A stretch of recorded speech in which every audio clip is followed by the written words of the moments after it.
children. The Seventh Day Adventist Middle School welcomes you for the social class.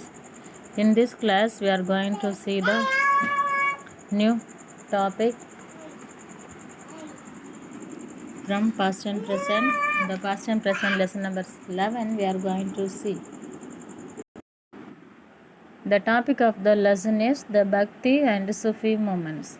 Dear children, in 6th standard, we have seen that about that religion and all, no? The caste system raised in beside the religion only. First, the caste system that Kshatriya, Vaishya, like that we have seen, no? These are the main causes for the Sufi and Bhakti movements rise. Now we can see about this Sufi movement and Bhakti movement. In this lesson, we are going to see about the causes for rise of Bhakti movement, the Bhakti movement, causes for the rise of Sufi movement, similarities between Bhakti and Sufi saints. Here, first of all, we are going to see for the rise of the Bhakti movements, causes for the rise of the Bhakti movements. There are the meaningless, elaborate and complex rituals and superstitions had crept into Hinduism. Already we have seen from the beginning there is no caste system, but in the midst when that people in 6th standard you have seen from the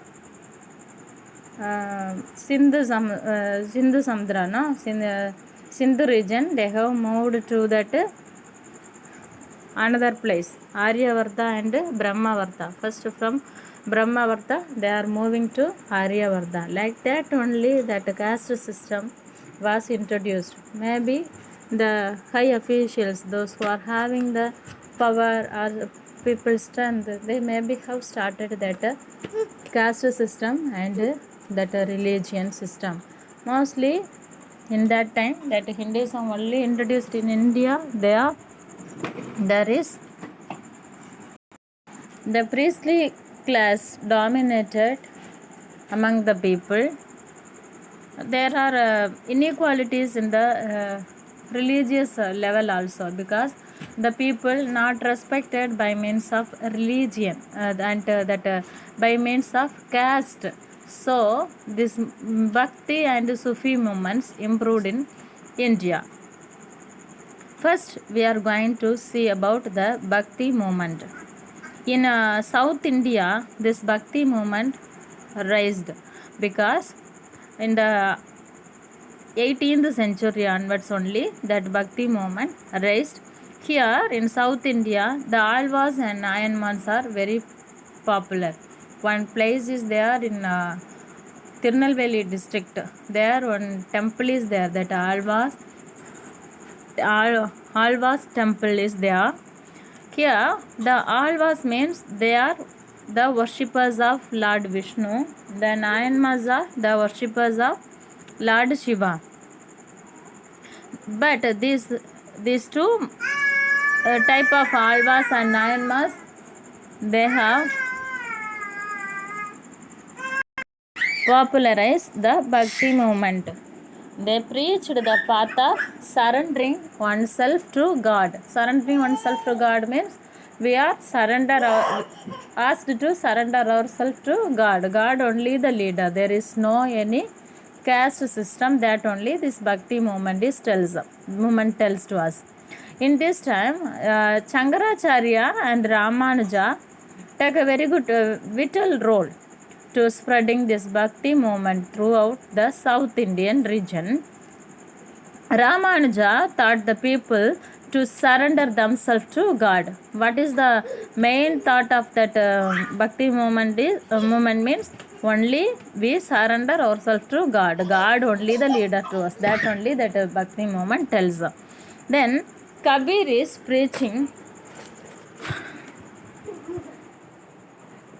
Kabir also preaching there is only one God, and he is telling that there are several names to God. If it is Rama, Krishna, Hari, Allah, what are the names they are having, but only one God. There is no more religions. If you are going through several religions, worshipping several God means also there is only one God. Kabir insisted that one to the people through this Bhakti movement. Then his followers, the Kabir's followers are called as Kabir Bandis. Guru Nanak also a founder of Sikhism. He is also telling that like Kabir only, that Guru Nanak also embraced the worship of one God only. The thought is only one God. We are worshipping one God. Only one God is there. There is no several religions, several gods. No, only one God. We all are asked to surrender to that only one God. That is only the main thought of this Bhakti movement.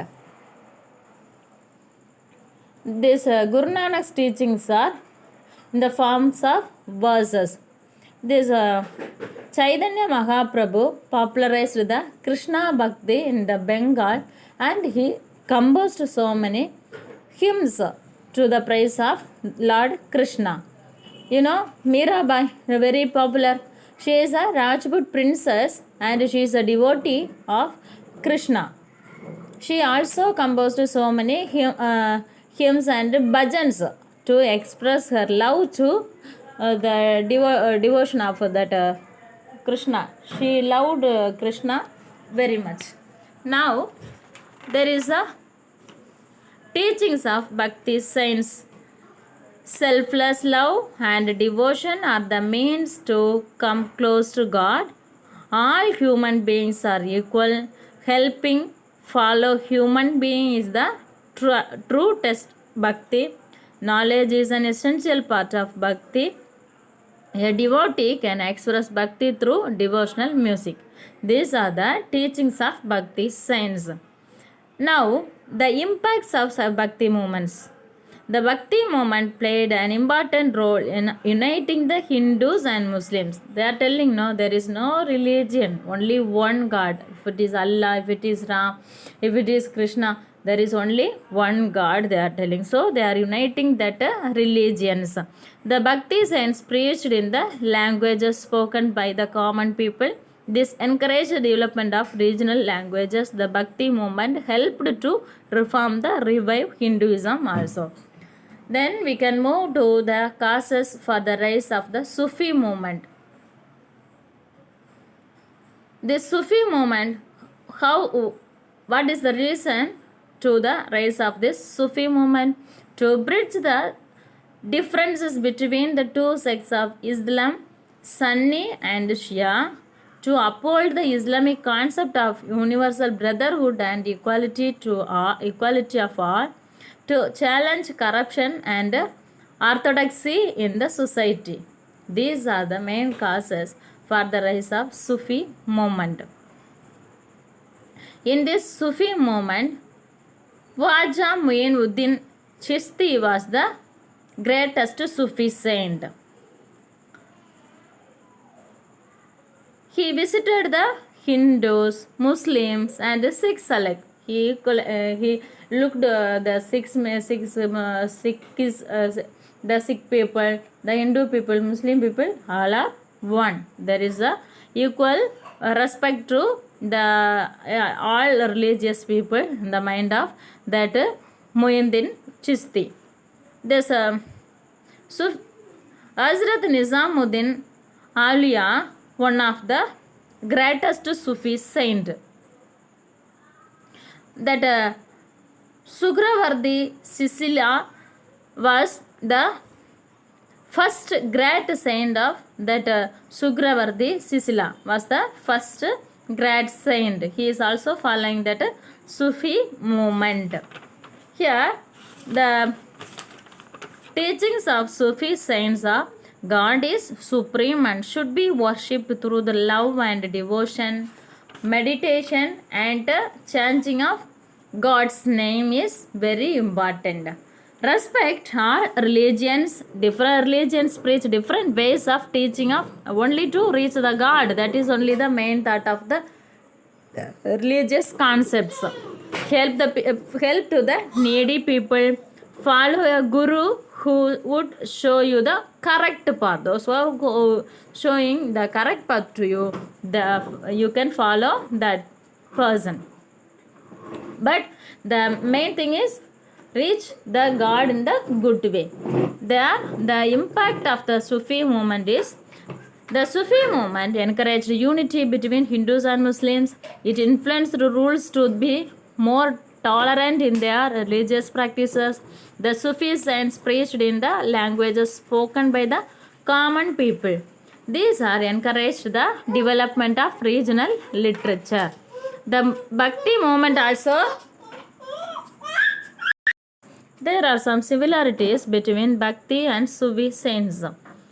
Believed in the unity of God, opposed the prevalent caste system, condemned rituals and idol worship, preached their message in the languages spoken by the masses, stressed the importance of the teacher to guide the devotee.